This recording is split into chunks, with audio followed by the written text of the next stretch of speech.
예, 11월 20일 모닝브리핑 시작하겠습니다. 시장 키워드부터 정리를 해보면 인플레이션 우려 뭐 이런 것들, 그다음에 셧다운 우려 이런 불확실성이 제거가 됐죠, 일단은. 근데 이제 달리 말하면 호재성으로 바뀔 수 있는 재료들도 소멸이 됐거든요. 단기적으로 이제 모멘텀이 없는, 예, 큰 재료가 없는 그런 구간에 진입한 상태고, 지난 주말 미증시 같은 경우는 뭐 빅테크 몇 개 종목들이 선방을 하면서 지수 자체는 강보합으로 끝났고, 뭐 전체적으로는 좀 조심스러운 움직임이었는데, 이게 지난 주말에 미국 만길이었거든요. 그래서 만길에서 조금 자유로운 러셀 2000 지수가 1.3% 정도 올라갔습니다. 그래서 전체적인 분위기는 최근 들어서 금리 내려감에 따라서 종목들이 좀 이제 활발하게 움직이는 그런 경향은 그대로 유지가 됐다, 이렇게 볼 수 있겠고요. 그리고 증시는 3주 연속 올랐습니다. 그러니까 6월 말 이후에, 그러니까 하반기 들어서는 처음으로 3주 연속 올랐거든요. 근데 이번 주에는 과연 올라갈 수 있을 거냐. 그러니까 주요 저항대에 진입한 상태이기 때문에 이번 주에 수급이 그대로 유지가 되는지, 이게 이제 관전 포인트고, 코스닥 같은 경우는 지난주에 반도체는 올라가고 2차 전지는 종목별로 갈리고 엔터주는 하락하고 이렇게 업종별로 좀 다르게 움직였었거든요. 근데 이 구도가 유지가 되는지, 이 안에서 서로 이제 맞바꾸게 되는지, 요 구도가 이번 주에 관전 포인트, 이렇게 보면 되겠습니다. 뭐 해외 증시부터 먼저 정리를 해보면, 그러니까 미 증시는 특이하게도 10월 27일 정도부터 증시가 올라가는 그런 경향이 있거든요. 그러니까 결제일 기준으로 저 때부터 11월로 치게 되는 건데, 이제 하반기 되면, 특히 연말 정도 되면 윈도우 드레싱이라든가 이런 효과 때문에 올라간다라는 게 있고, 또 실적 발표 전에는 기업들이 자사주 매입을 못 합니다, 미국은. 그러니까 실적 발표 한 달 전부터 자사주 매입을 못 했다가 발표가 끝나면 그게 가동이 되거든요. 그래서 실적 시즌 되면서 지금부터 그런 걸 감안해서 미리 매수를 해둬야지, 이제 이런 어떤 흐름들이 이제 만들어지는 거예요. 그래서 전체적으로 보면 이제 미증시는 이제 강할 때 강한 거다. 예, 지금 전통적으로 강할 때 지금 강하게 움직이고 있다, 이렇게 보면 되는데, 이제 지금 특징이 뭐냐면, 나스닥이 지난주에 2.24% 올라가고 S&P 500이 뭐 다 비슷하게 올라갔습니다. 3대 지수가. 그런데 러셀 2000이 5.2%나 올라갔어요. 그러면 중소형주가 왜 이렇게 더 강하게 올라갔지라고 생각을 해보면 금리가 빠졌죠. 그러니까 금리가 올라갈 때 상대적으로 돈을 많이 투입할 수 없죠. 돈을 많이 투입할 수 없을 때는 개별주보다는 안정적인 종목을 조금 더 택하게 되거든요. 그런데 금리가 내려가면서 러셀 2000 지수가 이런 어떤 중소형주 쪽에 좀 매수가 집중이 된 겁니다. 근데 지금 지수 위치를 잘 볼 필요가 있는 게, 4.4% 정도는 9월 말 정도에 이제 있었던 그런 위치거든요. 그러니까 9월 말 정도까지는 지수가 내려온 겁니다. 그러니까 저 미국의 10년물 금리가 여기까지 내려왔는데, 지금 MSCI 한국 지수도 그렇고 MSCI 한국 지수가 지금 9월 말 정도 되는 위치까지 올라와 있거든요. 뭐 당연히 코스피도 비슷하죠. 코스피 같은 경우도 지금은 9월 말 정도 되는 위치가 대략적으로 2,500포인트 초반 정도인데, 그 부근이 지금 저항으로 작용하고 있잖아요. 그러니까 시장이 현재 금리 상태에서는 최대한 올라갈 수 있는 부근까지는 온 거라고 봐야 됩니다. 그러니까 지금 뭐 한 50포인트 정도 최대 밀고 올라간다라면, 그러니까 여기서 이제 더 밀고 올라가려면 금리가 더 빠져주거나 아니면 대형주 중에서 뭔가 좀 강하게 멱살 잡아 올리는 그런 종목이 나와줘야 되는 거죠. 그래서 뭐 오늘 또는 이번 주에 이제 그런 드림이 나오게 되는지, 아니면 여기서 이제 뱅뱅 박스권이 만들어지게 되는지, 이제 그걸 좀 가늠을 해봐야 될 것 같죠.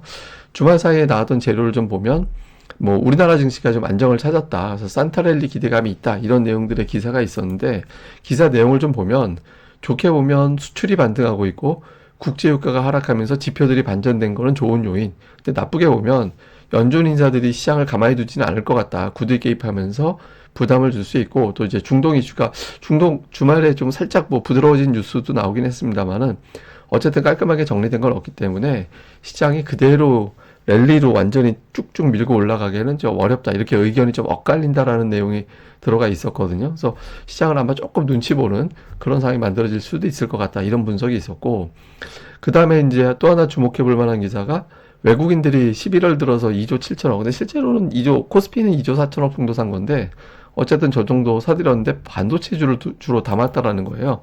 실제로 지난 주말까지 외국인들이 코스피에서는 2조 4천억, 코스닥을 6,700억 샀거든요. 그런데 코스피에서 많이 산 종목을 보니까 삼성전자를 1조 7천억 정도 샀고 하이닉스를 5,300억 정도 샀어요. 그러니까 두 종목을 대략적으로 2,200억. 그러니까 우선주까지 합치면 한 2,300, 2조 3천억, 2조 3천억 정도가 삼성전자 하이닉스 매수거든요. 그러니까 거래소 매수한 규모의 거의 95% 정도가 저 정도 집중되어 있는 거잖아요. 그래서 외국인들이 완전한 컴백이라기보다는 그냥 삼성전자, 하이닉스, 일부 자동차 이런 종목들을 사고 있다. 이렇게 보면 될 것 같습니다. 근데 반면에 이제 공매도 대상이 됐던 2차 전지주들, 이게 이제 공매도 금지가 되면서 순식간에 거의 한 50% 가까이 주가가 올라갔다가 지금은 좀 내려와 있죠. 그래서 지금 단계는 종목별로 엇갈리는, 예, 뭐 다 올라가고 다 빠지고 이런 게 아니라 종목별로 좀 엇갈리는 형태가 돼서 2차 전지주는 종목 장세 형태로 바뀌어 있다. 이렇게 이제 보면 될 것 같습니다. 자, 수급 동향 보면 외국인들이 6월 말에, 그러니까 6월 1, 2, 3주, 뭐, 이때 이제 연속 매수한 적이 있었는데, 그 뒤로는 한 주 매수하면 매도로 바뀌었었거든요. 근데 지금 2주 연속, 예, 순매수로 바뀌어 있는 상태입니다. 그러니까 지난주 같은 경우는 8,500억 정도 순매수가 들어왔는데, 근데 마찬가지예요. 지난주 8,589억 순매수인데, 외국인들은 삼성전자 한 종목만 8,760억 매수를 했거든요. 그래서 여전히 좀 쏠림이 강하다. 근데 그 외에 하이닉스 사고, 이제 기아, 자동차주 사고 요런 어떤 수급 전차 쪽에 매수가 좀 들어가 있는 게 좀 특징적인, 예, 그런 모습이었습니다. 자, 우리 증시 관전 포인트 정리를 해보면 지금 2,500, 800포인트 이 부근 가면 좀 멈칫하는데, 제가 아까도 말씀드린 대로 미국 금리, 10년물 국채 금리가 9월 말 수준으로 내려와서 딱 그 재료만큼 반영한 상태거든요. 이걸 돌파하기 위해서는 뭔가 좀 한 방이 필요하다.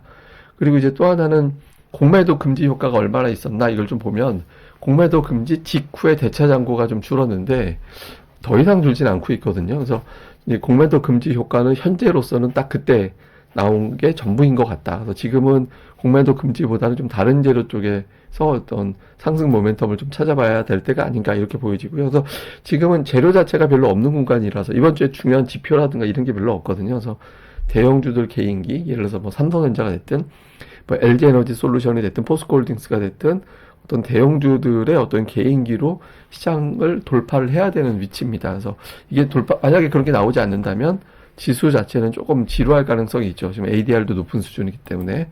그 다음에 이제 코스닥은 앞서 말씀드린 대로 반도체 업종 지수가 지난주 상대적으로 강했고, 2차 전지는 엇갈렸고, 제약도 마찬가지고, 그 다음에 이제 엔터주는 하락하고, 요런 구도였거든요.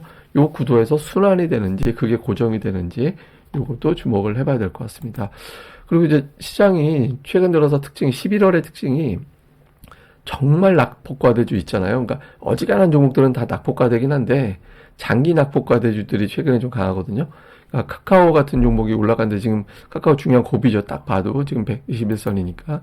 그다음에 GS건설, 그러니까 뭐 지금 이런저런 이제 뭐 그 뼈 없는, 철근 없는 아파트 이런 이슈 되면서 이제 폭락하고 나서 한동안 되게 빠졌다가 최근에 보면 121선까지 올랐거든요. 잘 보시면 두 종목이 다 121선입니다.